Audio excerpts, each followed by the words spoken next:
A bold move to release Nnamdi Kanu as Trump and Traore of Burkina Faso planned a visit to Nigeria.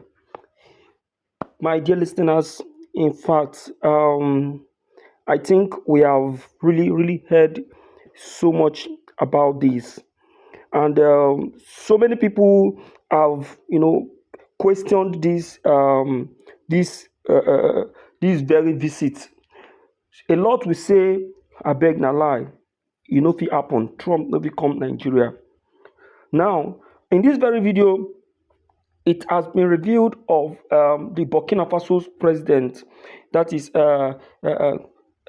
Traore, Ibrahim Traore, who visited Trump and Putin of Russia to discuss the release of the IPOP leader and why the IPOP leader should still be in detention. And believe me, the meeting was awesome, and that very meeting is what I'll be taking you into, so that you hear how they are actually planning this very move. Don't be surprised that this very say that Trump will arrive in Nigeria will happen, and once it happened, you'll be shocked, and you will know, yes, that truly Nnamdi Kanu no be small man. Now, I'm taking you to the very meeting so that you see yourself and know how the meeting is actually being planned. Watch this, my dear listeners. Go nowhere, as this will be revealed to you. Let's go in there. Security to address the moral duty of global leaders to defend justice. I raised the issue of Nnamdi Kanu, explaining that his case is bigger than one man. It reflects what Africa stands for in the eyes of the world, and whether we will continue to silence our own voices for justice or unite to uphold universal human rights. I explained clearly that Nnamdi Kanu's voice has awakened millions.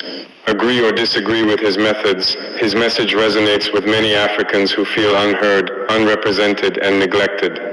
I told him that Kanu's imprisonment has become a symbol not of division, but of the unfinished business of African freedom. The Russian president listened closely. He asked questions not as a politician seeking advantage, but as a man trying to understand the deeper current behind this issue. We spoke about the political implications, but also about humanity, the simple truth that no one should be punished indefinitely for speaking their mind, especially when that speech seeks justice. I told him plainly, what happens to Nnamdi Kanu affects the moral balance of Africa. When one voice of freedom is silenced, every other voice grows weaker. And when one African is unjustly caged, the rest of us remain partly enslaved. He nodded and responded thoughtfully. He said, Africa deserves to breathe freely. It deserves leaders who protect its conscience, not imprison it. Those words struck me deeply. I urged him to use his country's diplomatic weight to open channels of conversation, not confrontation with the Nigerian government. I made it clear that the goal is not interference, but mediation, not pressure, but peace. The Russian Federation, I said, can help foster dialogue that respects Nigeria's sovereignty while promoting justice and humanitarian principles. He agreed that lasting peace is built not by suppressing truth but by confronting it. He said Russia would be open to facilitating talks that encourage a peaceful and fair resolution, and to standing with African nations that seek equity rather than exploitation. We both understood that Africa's struggles are not isolated. Every unjust imprisonment, every silenced truth, weakens the moral foundation of the global order. The same world that speaks loudly of democracy must also listen when Africans demand it in their own way. As I left Moscow, I carried with me a renewed belief that justice can still prevail, not through force, but through cooperation and moral courage. The Russian president's response gave me hope that the world is beginning to understand Africa's new tone. We are no longer asking for permission to be free. We are asserting our right to live in dignity. Nnamdi Kanu's case has become more than a legal issue. It is now a moral test for Nigeria, for Africa, and for all who claim to stand for justice. If we can unite to ensure his fair release and humane treatment, then perhaps we can also unite to redefine Africa's destiny. I will continue to speak, not out of sentiment, but out of duty. History will not forgive silence when justice calls. I believe that one day soon, Africa will look back and remember this moment as the turning point when nations began to act with conscience, and when the world began to listen to Africa not as a subject, but as a partner. For Nnamdi Kanu, and for every voice silenced by power, we will not stop until freedom and fairness triumph. I listened to his recent speech in which he said he is dying inside, that the only thing that can revive him is Biafra, and I was heartbroken. Those words were not merely a cry for independence. They were the cry of a man who has given everything, what he believes is right.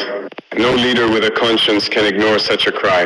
When I heard him speak of death and despair, I felt the pain of every African freedom fighter who has ever been misunderstood, persecuted, or abandoned by the very people he sought to defend. His voice reminded me of the days of our ancestors of Lumumba, Sankara, and Nkrumah, men who were demonized when alive and celebrated only after they were gone. Must we repeat that cycle? Must Africa always wait until her heroes are dead before she honors their sacrifices? I told the Russian president exactly that Nnamdi Kanu's situation has gone beyond the boundaries of politics. It is now a humanitarian concern, an issue of conscience for the entire African continent. I said to him, if this man dies in silence, history will not only question Nigeria, it will question all of us who had the power to speak and chose to remain silent. The Russian president looked at me for a long moment and said, President Traoré, your voice carries the anger of truth. No man who fights for his people should die in chains. Those words struck deep. They reminded me that justice is not a Western concept. It is a universal principle that must be defended everywhere, especially in Africa, where oppression still wears new faces and speaks new. History will question silence when justice comes. Are you among those who are keeping silence? Are you among those who are keeping quiet, knowing fully well that what Nigerian government are doing is unjust, is illegal? Are you? History will question you. History will question your silence when the justice finally comes. And that very justice for Nnamdi Kanu has come. If people like Ibrahim Traore of Burkina Faso and Donald Trump and then Putin can decide to take move to make sure that the freedom of the IPOP leader is declared, then how much more? These people are world powers. They are world powers. Their country is one of the world power countries, and they belong to global bodies. You understand? And if these people decide to release their anger on Nigerian with the way Nigerian is handling the case of Nnamdi Kanu, I believe even you yourself will not believe what will come after Nigeria. My dear listeners, I think the hour have come for action to be taken. We don't need to keep mute anymore, but we need to do something to put an end to this nonsensical. Please share this video, let it go viral. Don't forget to like, subscribe, and also comment. Send me messages. I'll be willing to accept them and respond in a swift. Thank you.